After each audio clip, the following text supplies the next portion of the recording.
Mitch McConnell has no problem carrying water for Trump, even after he gave a scathing speech on the Senate floor following the riots that took place on January 6th, where he did blame Donald Trump for those riots, for inciting those riots.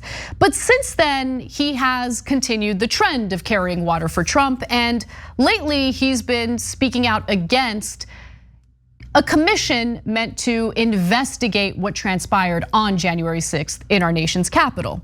Now, here's Mitch McConnell doing just that, speaking out against the commission. Our Democratic friends have all voted to impeach the president already based on what happened January the 6th. And they actually all voted to impeach him earlier.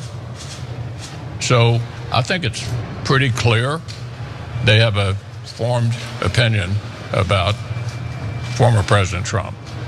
So what would an additional report be about? I think at the heart of this recommendation by the Democrats is that they would like to continue to debate things that occurred in the past. They'd like to continue to litigate the former president. So I think this is a purely political exercise that adds nothing to the sum total of information. I gotta be honest, Roy Blunt caught most of my attention there. I almost didn't listen to anything that Mitch McConnell had to say. He's against the commission, we got it, we know the point, right? And he gave a bunch of BS reasons, it doesn't even matter. Does Roy Blunt deserve that hair? That's the question. That's the real question here. Does Roy, and is it real? Is it real or is it a toupee? I don't, that's what I was gonna say. I call fake. You know, if it is fake, it's a good toupee. Does he deserve a good toupee? Anyway, let me now go back to the actual story at hand here. So McConnell is against the commission. Like, I'm saying that he's carrying water for Trump, but realistically, I think at the heart of it is his worry that it'll drag into the midterms and potentially hurt the possibility of the GOP taking hold of Congress after the midterm elections are done. And I think that that's actually a pretty legitimate concern. So strategically speaking, he's probably right in pushing back against a commission. I really don't care about the commission. I'm gonna keep it real because I think that there are other ways to investigate what happened. There have been hearings in Congress that should continue to happen. We should figure out why it is that we have so many white supremacists, not just in our policing, but also in the military. Why it was that there were Capitol Police taking pictures with the rioters as they were rioting. I mean, all of that stuff I think needs to be investigated. I just don't think you necessarily need a 9/11 style commission to do it. And I actually do think that there could be some negative outcomes of that commission, as we experienced with the 9/11 commission, which just resulted in beefing up our intelligence agencies, creating the office of the Director of National Intelligence, because that's what we needed, right? We needed more in our intelligence communities to keep an eye on all of us and essentially punish us for the failures of the US government. Great. So I've always been a little hesitant about the commission myself, Nando, but obviously Mitch McConnell's take here is politically motivated. I think both to appeal to Trump's base and also to, protect the GOP in the upcoming midterm elections. Of course, I mean, it's purely cynical. I mean, I'm with you. I have no particular investment in the Truth and Reconciliation Committee for the January 6th Capitol riots or whatever. But yeah, it's obvious that what Mitch McConnell is doing, and that's obvious. Like what's going on in so much of the GOP is like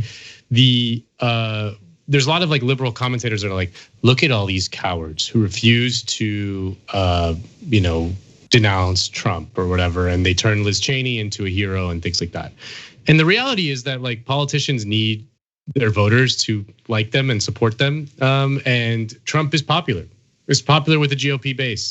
I think at first McConnell, when it was in those heady days right after January 6th, I think McConnell was like, it seems like maybe the tide is turning. Maybe this is like they've gone too far. Maybe I'll like stake that the position that Trump is at fault for this. I mean, McConnell hates Trump. Like every bit bit of reporting we've ever read on that says that McConnell personally loathes Trump.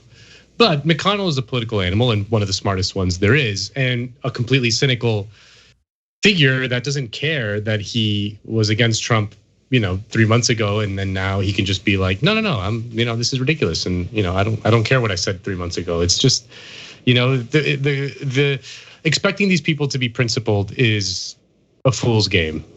Yeah, it absolutely is. And my favorite part about all of this is how Trump reacts to it. Because while Mitch McConnell is willing to fight the possibility of a 9/11 style commission to investigate the January 6th Capitol riots, the very riots that were incited by Donald Trump, it's not good enough for Donald Trump. He just recently gave an interview where he specifically went after Mitch McConnell. Watch. Mitch McConnell lost 2 seats that he should have had. He kept talking about, we're gonna give you $600, they're gonna give you $2,000. Who can win a race like that? Right. He said, you won't get a penny more to the public. You won't get a penny more, they're voting. And they're saying $2,000 and he's saying $600. He lost those 2 Senate seats.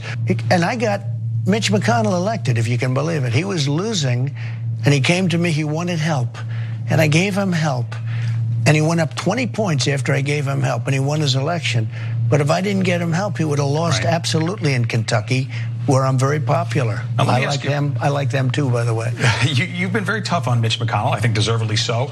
But wouldn't the same criticisms also apply to Kevin McCarthy? Different. Kevin has had some bad moments, but he's always come back and done what's right for the country. So it's different. It really is different. He had a couple of bad moments. But it's a very interesting question. Different in that sense, yeah. Much different. It's so, the thing is, he's right. Yeah. How? Like, he's 100% correct when he says that. I'm sure, because he doesn't know anything about Republican Party orthodoxy or anything like that. And he doesn't know anything about that the Republicans are for not giving people the money. So Trump understood in his bones intuitively that the pitch of the Democrats are giving you $2,000 and we're just going to give you $600 is a losing pitch, and he's right about that. Like, he's 100% correct about that. That it was the $2,000 promise that probably won the Democrats the Senate, especially with those 2 Georgia races. And he was probably begging McConnell to just be like, let's just do it, man. And they wouldn't, So he's 100% correct. I love it. It's one of my favorite things when Trump and the Republican Party orthodoxy carriers fight. Yeah. Yeah, when they collide and when they fight, because often Trump is correct, because Trump does have a better finger on the pulse in terms of what his base wants. That's always been his kind of superpower, is that he does have a kind of feel for the crowd. That's why he's kind of funny. That's why he's a compelling kind of guy up there in the rallies. He has a feel for the crowd in a way that these regular politicians were totally alienated from their regular people. They just don't have it at all. And so that often puts him at odds with the GOP orthodoxy, because the GOP orthodoxy is 100% anti-populist. It's 100% to just beat down people as much as possible. And Trump didn't get that memo, because he doesn't know anything. So it's he's why don't we just give people more money? We give the people money. Why don't we just give them more money? They like the money. Yeah, they like me. They love Very it. popular in Kentucky. Yeah. I remember. Yeah. I remember when I did a segment back for Fusion Days on Trump's time in the WWE. His thing was his storyline in WWE was a fight against Vince McMahon, who was the CEO of WWE. It was billionaire versus billionaire, and Vince McMahon was the mean billionaire who fired you, and Trump was the populist billionaire who literally rained cash from the rafters in the WWE stadium. Bags of money were just falling on the people. And he's like, Trump, I gave this to you. I gave this to you. This is me. You love me.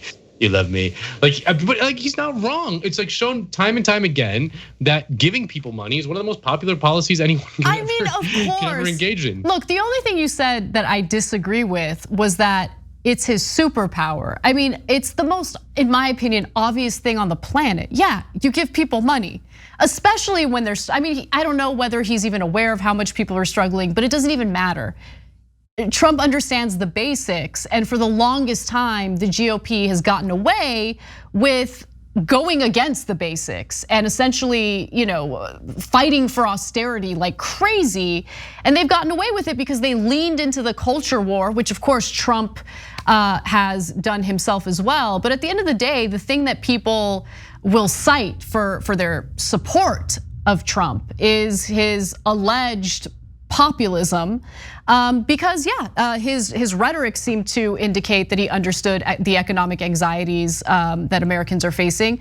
But more importantly, he knew how to market himself as someone who was actually doing something about it, even when he wasn't.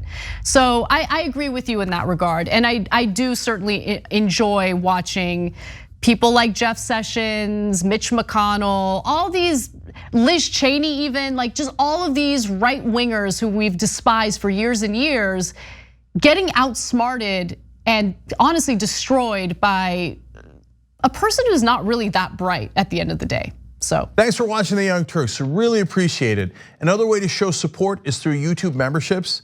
You'll get to interact with us more. There's live chat emojis, badges. You've got emojis of me, Anna, John, JR. So those are super fun. But you also get playback of our exclusive member-only shows and specials right after they air. So all of that, all you gotta do is click that join button right underneath the video. Thank you.